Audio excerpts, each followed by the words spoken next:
Ang mabuting balita ng Panginoon ayon kay San Juan.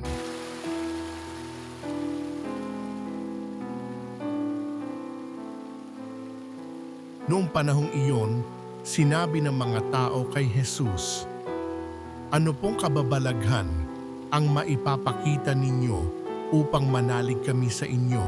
Ano po ang gagawin ninyo?" Tanong nila.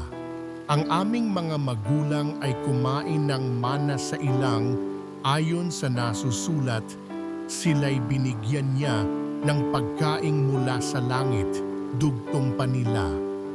Sumagot si Jesus, "Dapat ninyong malamang hindi si Moises ang nagbigay sa inyo ng pagkaing mula sa langit, kundi ang aking Ama. Siya ang nagbibigay sa inyo ng tunay na pagkaing mula sa langit. Sapagkat ang pagkaing bigay ng Diyos ay yaong bumaba mula sa langit at nagbibigay buhay sa sanlibutan." "Ginoo," wika nila, "bigyan po ninyo kaming lagi ng pagkaing iyon."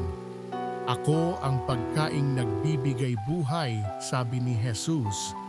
"Ang lumalapit sa akin ay hindi na magugutom, at ang nananalig sa akin ay hindi na mauuhaw kailanman."